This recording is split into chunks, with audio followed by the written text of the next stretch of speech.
দাঁড়ান দাঁড়ান দাঁড়ান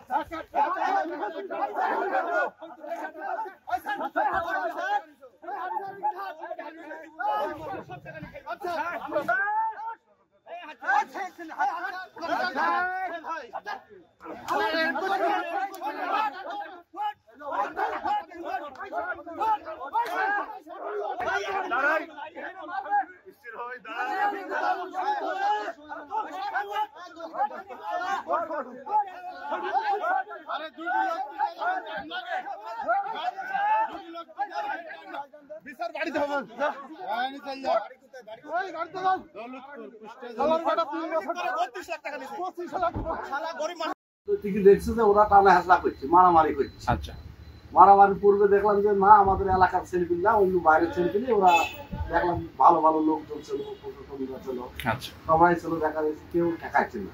আমরা দেখি গুলি চলে আসলাম, এই মারধর করিনি, ওকে টেনে তুলে নিয়েছে চলো, আদালতে তার বিচার চলছে, তাকে আবার টেনে নিয়ে যাওয়া, এদের গাইড জোর, তাছাড়া কিছুই না।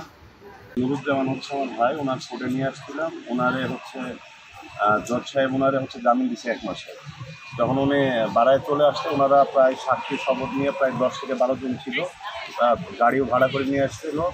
নিয়ে আসার পর যখন কোর্ট থেকে বাড়ায় আসি, কোর্টের বারান্দা থেকে টাইনা হ্যাশটায় মারতে নিয়ে এসে ডাইরেক্ট গাড়ির ভিতরে তুলে নিয়ে গেমজি টেমজি সব ফিরে দিচ্ছে। একটা মোবাইল নিয়ে গেছে, আমার মানি ব্যাগ নিয়ে গেছে।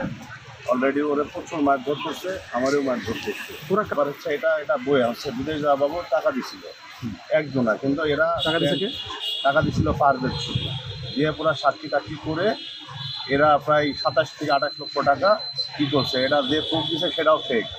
এই জন্যে বারে বারে উকিল জজ সাহেব যখন জামিন দেয়, তখন এটা নিয়ে ওরা হেনস্থাবোধ হয়ে এবং মারধর করে তুলে নিয়ে যায়। আইনগত প্রক্রিয়া কি? আমরা প্রাথমিকভাবে যেটা জানছি, তাদের ভিতর লেনদেন আছে, সে লেনদেনটা বিজ্ঞ আদালতে বিচারাধীন। এ বিষয়ে বিজ্ঞ আদালতে ফয়সালা দেবেন। বাট তারা যে একটা কাজ করছে, একজনকে মারপিট করে তুলে নিয়ে গেছে বা অপহরণ করে নিয়ে গেছে বা তুলে নিয়ে গেছে, এ বিষয়টা আমরা অতি দ্রুততার সাথে, আমাদের পুলিশ দ্রুততার সাথে তাদেরকে গ্রেপ্তার করছে এবং আইনের আওতায় আনছে। আমরা যেহেতু তারা আমাদের নিয়ন্ত্রণে আছে, তাদের বিরুদ্ধে আইনগত ব্যবস্থা প্রক্রিয়া দিন।